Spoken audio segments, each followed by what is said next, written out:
What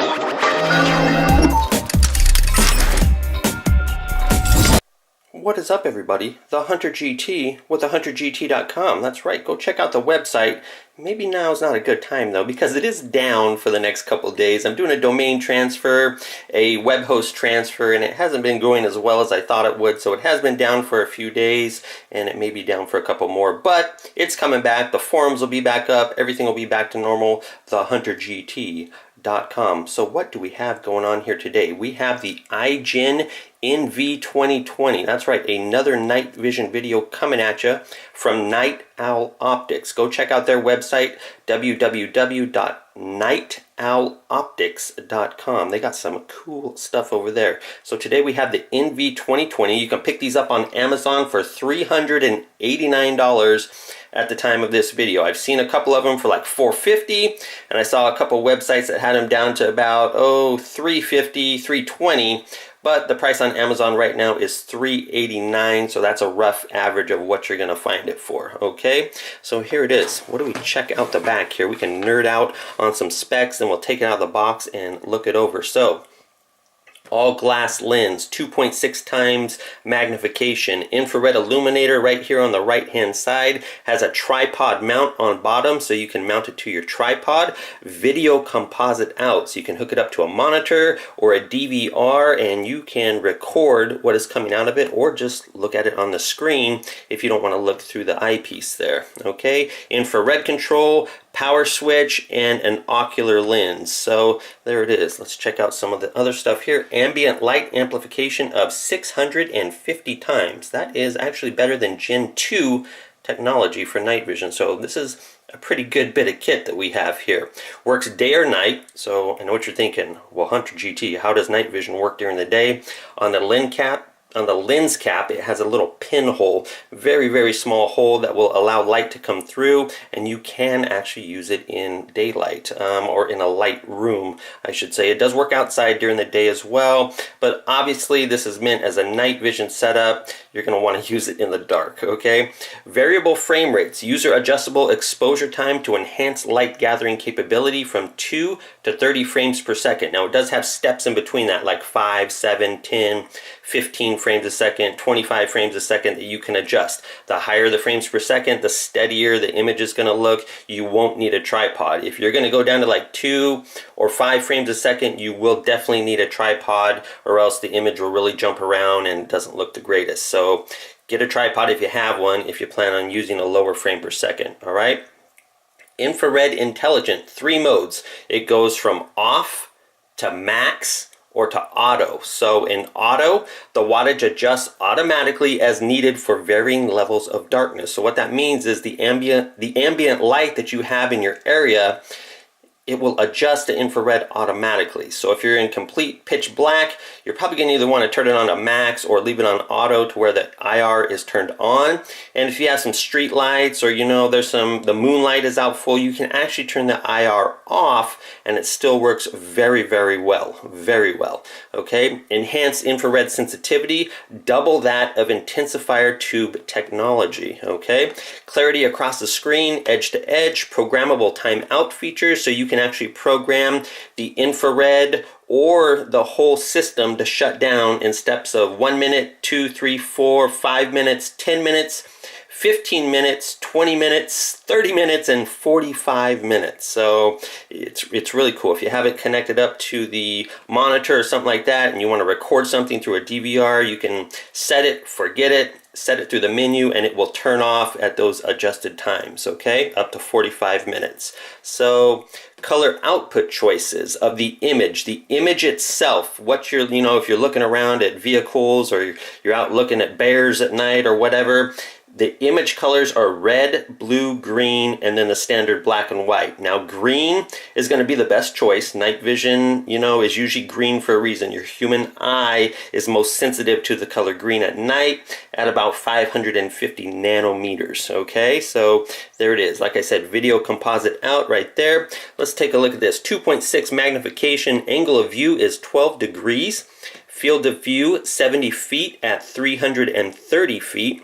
16 inches to infinity is the range of view. So you can get right up close on something. I tested it out in my bedroom last night, and it definitely does go 16 inches. So edge-to-edge resolution, 4 AA batteries are going to get you about 7.6 continuous hours of usage with the infrared off, and your display inside the lens here at 1 or 2 setting. So if you bump that up, it goes from 1, 2, 3, or 4 on the little TV screen that's in there, the brightness, and your infrared, like I said, on max, you're looking at about 2.5 hours of usage like that, okay? So you can go from 2.5, everything maxed out, down to about 7.6 hours continuous use, okay, on 4 AA batteries.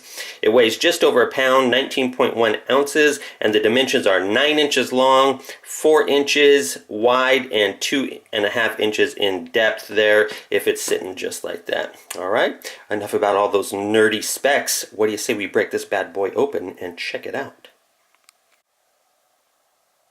Alright, so there we have it, all out of the box, laid out. What do we get? We get the manual, we get a nice little carrying case here that zips up. It's pretty darn neat, foam padded inside, so you're not going to take any damage to the Igen here. And there is the Igen itself. Like I said, it's got a little heft to it, but it is lightweight at the same time. It is 19 ounces, so that's 1 pound 3 ounces, so it definitely feels very well built. It's got like a rubberized non-slip grip on it, so you're not gonna drop it, anything like that. There is the tripod mount right there, the infrared emitter right there on the left hand side, the small little lens there, and I'm not sure if that'll come in, but you can see the little pinhole. Yep, there it is. You can see the pinhole right in the middle of the lens cap there, and that is how you use it during daylight daylight hours, basically. So let's see if we can one finger the lens cap. Oh yeah, there we go. I'm gonna get it here with one hand, and there we go. We can see the lens right in there. So there it is. It is pretty neat. You adjust the image itself. See how this is spinning right there when I turn it. That is going to adjust the blur of the actual image that is coming in through here. Now the little TV screen that is inside this end here, we are going to adjust this right here. See how this one turns as well right there?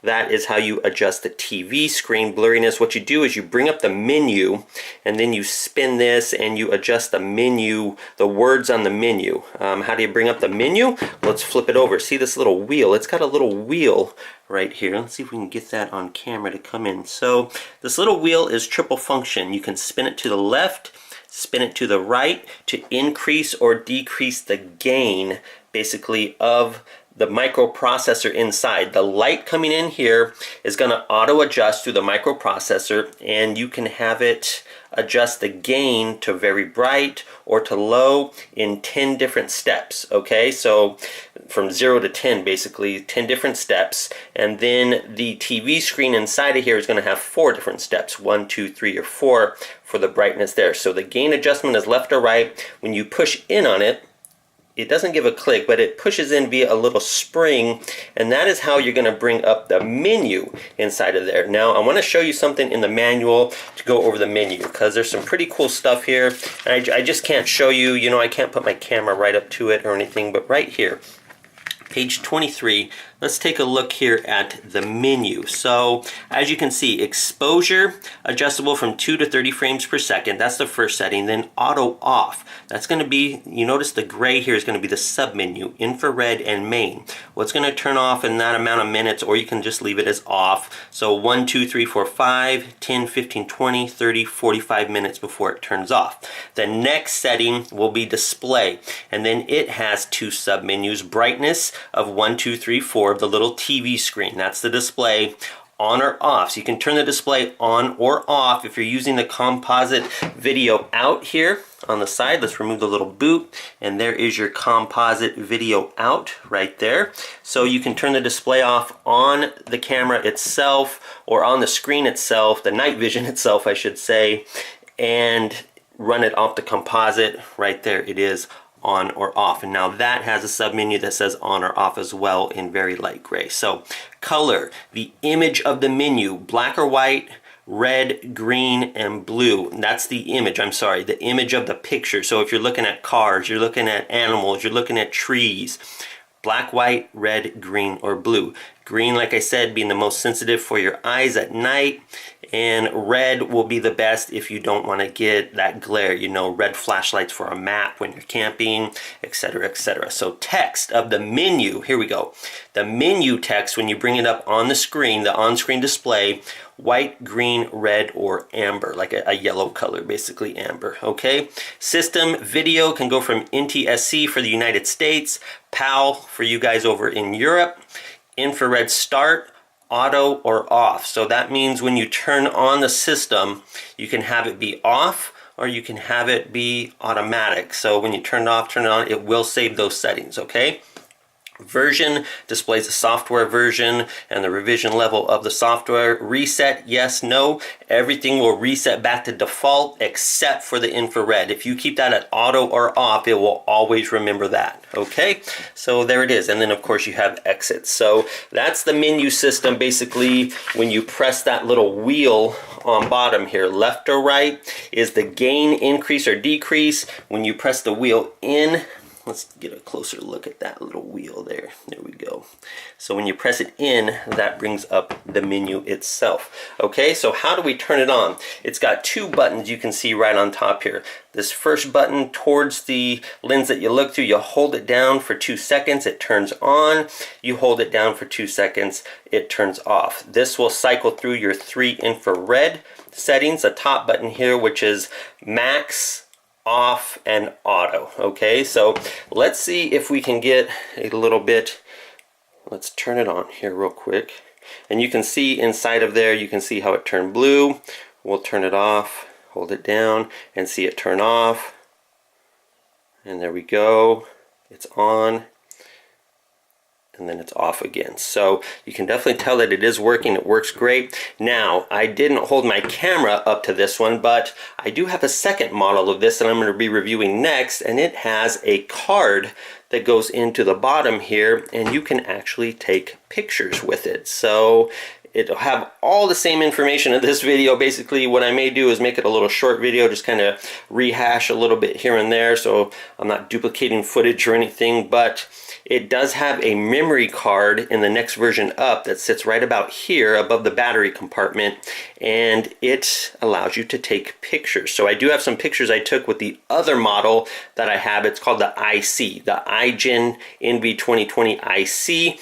That video is coming up here as my next video on YouTube, and it allows me to take pictures. So we'll take a look at some pictures. Now, this thing is actually packed with quite a bit of technology here, guys, okay? It is 2 times more sensitive to infrared light compared to Generation 1, okay? The ambient light amp inside the amplification is much better than Gen 1. The light amp is superior to Gen 2 with the gain exposure control that you have right here with that wheel. So we're looking at some pretty significant technology here for $389. So right at $400, right under $400, I should say. This is quite an awesome night vision. So I'm going to be running some pictures here. I'll throw them up as I'm talking here on the screen. These are some images that I captured. Take a look at them. They're looking up the street now. There's one here I'm going to do in my kitchen, a couple looking up the street here. It is very, very clear when you're looking. I was very impressed with the image quality of this. Even taking the pictures, very, very clear at 30 frames a second. Like I said, when you bump it down to 2 frames a second, 5 frames a second, it gets a little jittery. It basically shows the image and then it'll jump it. As you're moving around, you know, this camera here is 60 frames a second, so twice as much. So it's pretty clear as you move it left and right. But on this, if you're running low, 2 frames, 5 frames, 7, 10, you definitely want a tripod because it will be jittery. But if you go lower like that, down to 2 frames a second, it is, oh my goodness, it is awesome if you have it on a tripod. It will just really collect the ambient light through the objective lens, and the microprocessor can process that light much better. But if you don't have a tripod, it's going to look very choppy and it's going to move around on you quite a bit. but it'll be a much clearer image if you're taking picture, or if you have it on a tripod, set it real low, set it to 2 or 5 or 7 or 10, and it will be a phenomenal picture that you get. It is crystal clear. It's a very good little TV screen. I don't know what else to call it, like an LCD screen inside of there. Very clear. The image is very nice. You get a lot for the $389. I've looked at other night visions. You know, I've been doing my homework. You guys know me. I do my homework quite a bit before I review something. And when I got this on Amazon for $389, it was basically do my homework, that way I know what I'm talking about. Okay, so there we go. 4 levels of brightness on the screen inside, 10 levels of gain inside of there. It has timeout options. It has the infrared that goes automatic. It's an automatic, not gain control, but infrared illumination that is basically looking at the ambient light, taking that information, processing it, and then adjusting your infrared light right here. Do not look into that light. I know it doesn't look visible. You'll see a little red glow coming out of it, and it's not a laser or anything like that, but do not look at it. It can hurt your eyeballs, even though it's not a wavelength that your eye can really see. You just see a little red glow. Do not look into that red light, okay? Okay. 4 batteries, like I said, AA's, 7.6 hours max, 2.5 hours on the low end if everything is maxed out. 7.6, I'm sorry, if everything's low. So if this is on 1 or 2 on the little TV screen and your infrared is off, you can push this thing into the 7-hour range. So it's pretty darn good. No fragile vacuum tubes on this. This is purely digital, basically. So there's none of that fragile vacuum tube stuff. There's no electron bombardment happening on this thing. You know, on the old Gen 1s, when you look through them, you'd see a ton of specks everywhere, green specks. I mean, it just looked really grainy and pops everywhere like that. You don't get any of that on this. It is like, it's like looking at a nice computer monitor that's black and white, basically. I mean, that's the equivalent of it. There's no photocathode inside. It's digital processing here at its best. So it's getting the ambient light in, adjusting the infrared, and giving you a digital image on that TV screen in here. So none of that vacuum tube, electron bombardment nonsense. So you're not getting all those pops and little, it doesn't look like a 1950s movie, basically, when you're looking through it. It is crystal clear. It works very well. So there you go. I threw up some pictures. You guys saw I'll throw them up here again. You guys saw the pictures of how it looks. Those are the quick pics that I took of it. On the other one with the card reader, I'll go over that in the next video. But there it is, guys. The Igen NV-20. Nice rubberized grip. I mean, this thing feels like $1,000,000. It feels awesome. The tripod mount right there, 4 AA batteries right in the back. Adjust the gain right here with the left or right switch. Cycle through the menu with that. I mean, this thing is quality. I cannot say enough good things about this. I'm super excited to take it out camping and mess around with it. So yeah, it is very well built. It goes right back in the case there like that. Nope, I forgot to put the little boot on it there. But as you can see, it sits right in the case. Close it up like that, zip it up, and you are ready to go. There it is, guys, the Igen NV-20 from Night Owl Optics. Go check out their website, nightowloptics.com. Hope you enjoyed the video. The Hunter GT signing off. I will see you on the next video.